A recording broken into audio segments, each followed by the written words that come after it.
No episódio anterior, o Kim entrou em uma mini masmorra criada pelo Suzano. Agora está no meio de uma luta contra ele. Descobriu o verdadeiro poder da Kimie de controlar os mortos. Opa! Continuação de uma obra que já temos no canal. Se quiserem uma próxima parte, já sabem, né? Os fantasmas que o Suzano estava controlando começam a ficar estranho. Ele fala que o Kim é só um moleque. Pergunta o que ele fez. O prota fala que ele mesmo disse que o poder da Kimie era outra coisa, o domínio sobre os mortos. Agora ele entendeu esse poder. Suzano fala que não deveria ter falado nada, mas é um absurdo. Ele não vai ganhar apenas com isso. A luta continua, com os dois atacando e defendendo. O prota usando seu braço mais forte. Fala que ele está se achando demais. Ele é apenas uma pedra no seu caminho. Suzano fala que isso é diferente. Os altos ranks normais nem eram capazes de manter a compostura na sua frente. Mas esse garoto Kim não é assim. O prota continua atacando sem dar nenhum espaço. O Suzano tenta usar os espectros, mas não funciona de novo. Fica reclamando de que não consegue controlar os fantasmas. Mas assim que abre seus olhos, mesmo não tendo, ele abre. Na sua frente aparece um olho gigante. Começa a pegar fogo aos poucos, dizendo que não acredita que um morto-vivo como ele está sentindo tanta dor. O prota fala que ele parece estar com medo de algo. O fogo dele cresce, consumindo medo. Suzano fica bravinho, avançando, perguntando como ele ousa falar isso. Ele é apenas um molequinho. O prota já dá um sorrisinho de comedor e manda ele parar agora mesmo. Suzano fica perguntando por que não consegue se mexer. O prota fala que não importa o quanto ele era forte antes, agora ele não passa de um espírito. É um final inútil, mas é digno de um lixo como ele. E diz adeus. Suzano vira o pai de vocês e desaparece. Uma mensagem aparece falando que ele ganhou a alma do Suzano e também ganhou o título de Rei dos Mortos. Em 30 minutos, a mini masmorra vai quebrar. Arthur fala que foi impressionante, ele realmente matou o Suzano. O prota fala que ele já estava morto. Tudo que fez foi separar a alma dele do corpo. O primeiro item que ganhou foi a espada Kusanagi. Fala que é uma espada que suga sua vida ao longo do tempo, não combina com ele. O segundo foi o Rei dos Mortos, um título que já conhece, já que as habilidades de Hades veio desse título. Fala que isso foi uma recompensa muito boa, mas conseguiu uma habilidade relacionada à necromancia, mas não sabe como usá-la. Arthur fala que os bichos feios da torre, eles tinham corpo e alma combinados. Pergunta o que ele acha de primeiro tentar conseguir um corpo. Ele pode colocar as almas em corpos usando mana. O prota fala que é como se ele tivesse um professor de necromancia. Arthur manda não comparar ele com aqueles canalhas. O prota fala que sabe bem que ele é o rei dos cavaleiros. Arthur faz a invocação do seu primeiro espectro. Arthur manda trazer seu corpo de volta agora mesmo. Esse corpo é muito feio, ele não quer ficar assim. O prota manda ele aguentar por um tempo, já que a torre desabou. Fala que é uma pena ter deixado o corpo dele para trás, mas não é tão ruim assim. Manda ele sair, está na hora dele cumprir a promessa dele. Suzano fala que sofrer as consequências das suas ações é uma merda. Pergunta se ele está curioso com o que aconteceu com esse orc idiota. Prota fala que sim, quer saber quem pediu para ele matar o rei dos cavaleiros. Suzano fala que não pode responder isso, porque nem ele sabe, mas em vez disso vai mostrar essa memória. O prota cai no limbo da memória do Suzano, vê aquela parte pedindo para ele matar o rei Arthur. O prota fala que conhece essa existência muito bem, uma entidade que pode se tornar qualquer coisa e fazer qualquer coisa, o deus mais antigo que se infiltrou na torre, o deus externo Caos Tolo. Caos perguntando se essa ideia de guerra não era boa, falando que a morte do Arthur ia ser apenas uma pequena semente, mas assim que espalhasse a semente, ela vai crescer por toda a torre. Suzano falando que essa ideia era muito boa e iria aceitá-la. Assim que termina de ver as memórias, Suzano fica perguntando se ele conseguiu ver algo bom. Não sabe muito, mas depois daquilo, a gigantomaquia começou. Não conseguiu se divertir direito por causa do Hades. Pergunta por que o Kim está com essa expressão. Parece que sabe bem quem era aquela coisa. O prota fala que sabe muito bem, foi ele que matou seu amigo e é aquele quem ele vai matar no futuro. No seu quarto fala que pensou que estava indo muito rápido, mas os externos já estavam um passo na sua frente tramando algo. Já se passaram 1000 anos desde que Arthur morreu, deve estar na hora deles coletarem aquelas sementes semeadas. Relacionada à morte do Arthur está o Lancelot. Fica se perguntando que outras coisas aconteceram na Grã-Bretanha nesse meio tempo. Agora vai ter que subir e ver com seus próprios olhos. Por todos precisam mudar o estado disso. Começa a sonhar quando estava no topo da torre.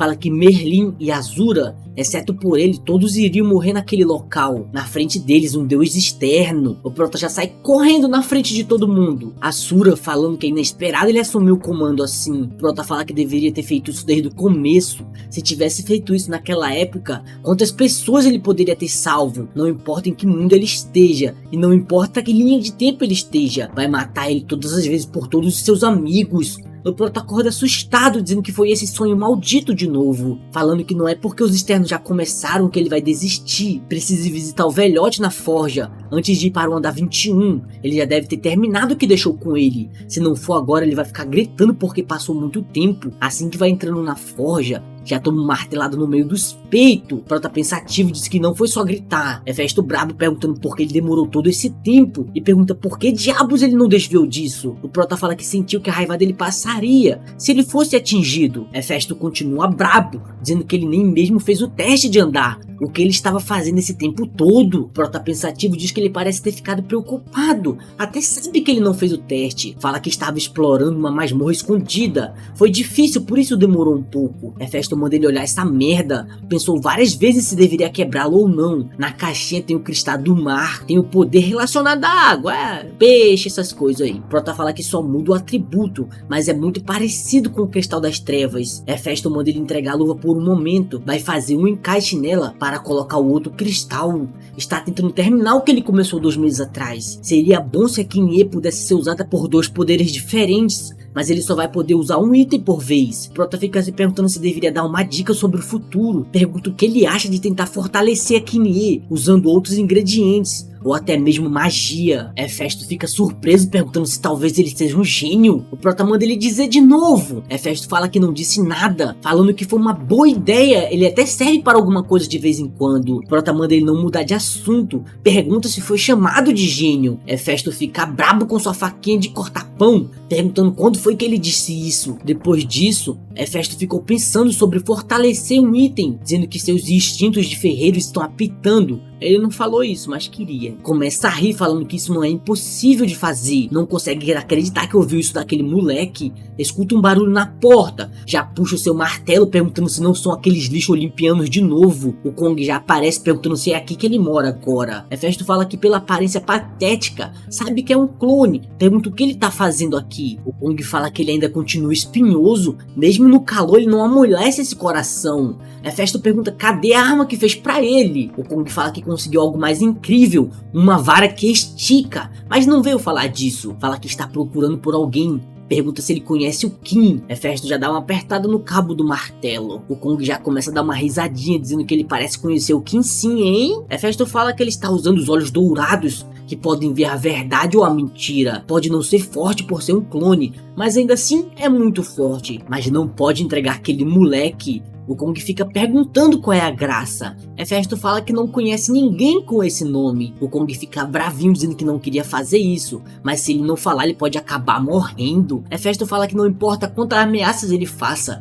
não pode contar algo que ele não sabe. O figurante dizendo que pensava que o Kim tinha morrido, mas agora ele parece estar subindo a torre de novo. O Kim falando que estão falando dele bem na sua frente. Se continuarem assim vai acabar com todos. Um jogador elfo falando que o Kim é bastante ousado, mas ele tem um rosto bonito. Mano, tu é gay? O teste do andar 21 começa, mandando eles proteger o cristal dos monstros que vão aparecer. E vão aparecer uns clones. Eles precisam achar e eliminá-los. O teste só termina quando acabar com todos. Kim dizendo que não precisam ficar com medo de mero clone. Já passa a faca em um, arrancando a cabeça dele fora. Os figurantes já ficam cagados de medo. Kim fala que vai encontrar os clones para não destruírem os cristais, e eles podem ficar com os outros monstros. Os figurantes nervosos falando que esse deve ser o Kim, não pode ser um clone. O Kim começa a dar uma risadinha falando que está na hora de começar. Alguns largatos gritando. Figurante dizendo que o Kim está cuidando do clone, então não precisam ficar preocupados. Eles precisam apenas focar em matar os monstros na frente. O elfinho falando que para o Kim ter tanta presença, ele só pode ser o verdadeiro, mas acaba se encostando numa pessoa.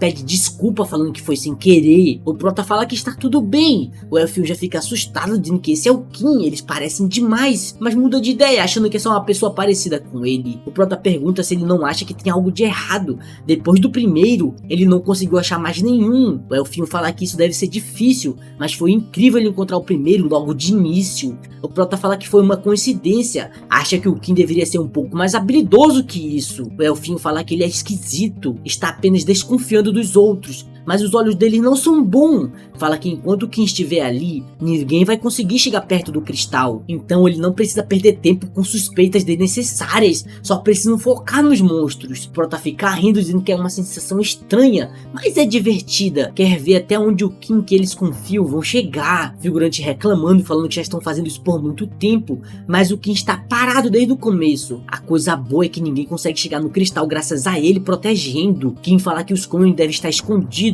depois de verem ele matar o primeiro. Eles estão esperando eles ficarem cansados com os monstros. O figurante pergunta se ele não consegue encontrar os outros. Kim fala que não consegue, mas vai terminar assim mesmo. Manda eles dizerem que as pessoas que eles acham que tem alguma suspeita se matarem uma por uma, o teste vai acabar cada vez mais rápido. O figurante já fica perguntando se ele é louco. Que porra de proposta é essa? Eles começam a discutir, um chamando a mãe do outro de gorda, outro falando que quer ser desenhado por mais tempo. O Kim fala que agora que todos aceitaram o plano, vão começar a identificar os clones, já pega um aleatório. O figurante fica pedindo pra não morrer. Prota já chega segurando no cabo da espada, falando que agora ele passou dos limites, deixou passar já que ele não estava prejudicando ninguém. Mas isso muda as coisas se ele vai estragar o teste. O figurante começa a dizer que os dois são parecidos. Prota fala que vai lidar com ele mais tarde. Usa seus olhos de cinza para ver a verdade. O falso Kim começa a se transformar. Os figurantes ficam perguntando se ele também era um clone. O falso Kim fica dizendo que ele é o verdadeiro. O Prota já dá uma bicuda na cara dele, falando que isso deve resolver as coisas por agora. Os figurantes começam a dizer que não são clones. O Elfinho fica perguntando se ele era o Kim verdadeiro. Prota já bota a espada no pescoço dele, falando que isso não importa. O Elfinho fala que seus companheiros podem provar que ele não é um clone. Estava desde o começo do teste. Prota pergunta se ele não pode ser um clone só porque tem alguém no time. Já dá-lhe uma agarrada no pescoço dele, dizendo que agora ele vai mamar. Os figurantes ficam perguntando o que é isso. Ficam pedindo para soltar o capitão dele. O Elfinho já começa a derreter tudo feião. O figurante fingindo, falando que não acreditam que seu capitão era um clone. O Prota já mete a espada na cabeça dele também. O Prota fala que um clone imitando um jogador consegue fingir muito bem. Não esperava por isso, mas não vai enrolar muito. Manda todos os farsantes aparecerem logo. Podem vir todos de uma vez pra cima dele. Depois disso ele pega todos os clones e passa de andar. O falso Kim, que tomou uma bicuda na cara, vai acordando, perguntando o que aconteceu com o teste.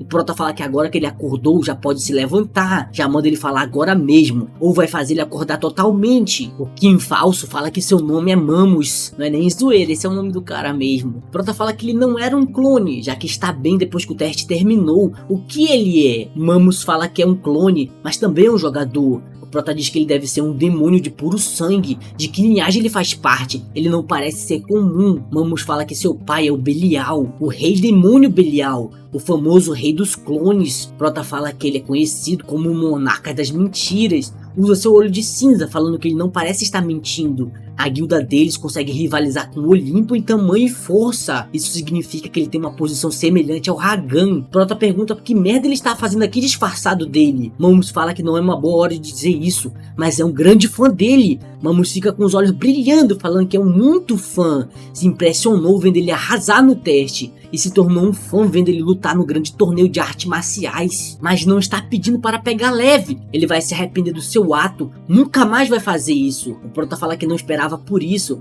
mas não custa nada conhecer o filho do Belial. Fala que vai poupá-lo dessa vez, mas como deixou ele vivo, vai querer ajuda com um favor. Um mês depois, Mamus falando que se inscreveu no mesmo teste que ele. O Prota fala que ele é um pouco obsessivo, mas seja o que for, deve conseguir passar para o andar 24 em 10 dias. Se o Olimpo não atrapalhar, vai ser moleza sob a torre. Não vai ser um problema, mas por que ele recebeu uma mensagem desse cara logo agora? Ragan mandando os dois se encontrarem. O Prota já chega dizendo que ele já terminou a xícara de chá dele. Ragan fala que não estava fazendo nada, por isso chegou cedo. O Prota pergunta em que andar ele está agora. Hagan fala que já chegaram no andar 34, mas está ficando cada vez mais difícil de subir. O Prota fala que ele querer pagar de humilde faz ele parecer um idiota. Hagan fala que ouviu dizer que ele conseguiu o cristal do mar. Graças a ele o Olympus está uma bagunça. O relacionamento do seu pai com seu tio está uma desgraça. Tem certeza que ele já esperava por isso, mas o Olympus está muito ocupado fazendo uma limpeza interna que não podem lidar com ele por enquanto. Mas isso é temporário, ele pode realmente ser morto.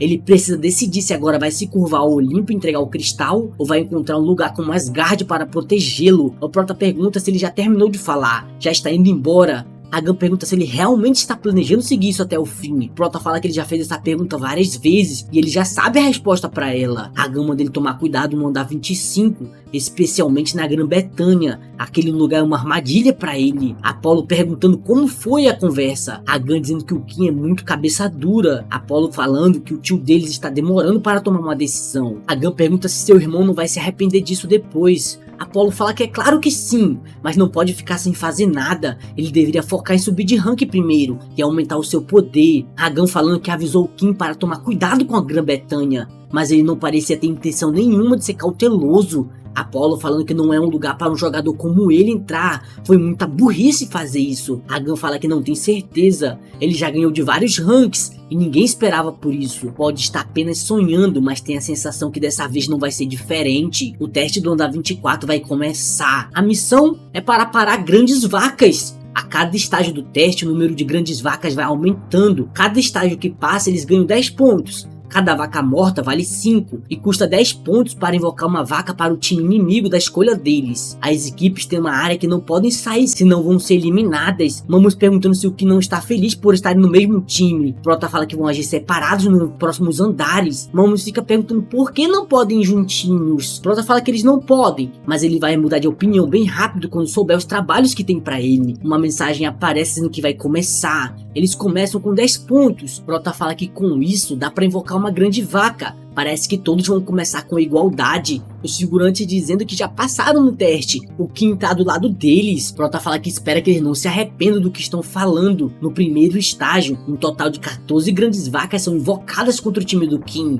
Os figurantes já ficam com medo, dizendo que não conseguem nem contar tudo isso. Consegue? Eu contei? Mamus fala que os outros juntaram pontos e mandaram tudo pra cá. Agora entende o que ele queria dizer antes. Eles estão tentando eliminar o time com mais chance de vencer, o que significa que essa batalha já foi toda combinada com as outras equipes. O Prota já começa a usar seu fogo sagrado, dizendo para ele parar de conversar. Eles podem fazer isso depois. Começa a jogar fogo nas vacas, fazendo todas desaparecerem em questão de segundos. Os figurantes dizendo que isso é incrível, sente que está atrapalhando só por estar aqui. Prota manda eles durar o máximo que conseguir. Já que decidiram ficar, precisam pelo menos passar com uma pontuação boa. Mamus já fica com os olhos brilhando, dizendo que o Kim está ameaçando de matá-los se não lutarem. Seu irmãozão é incrível! E acabou.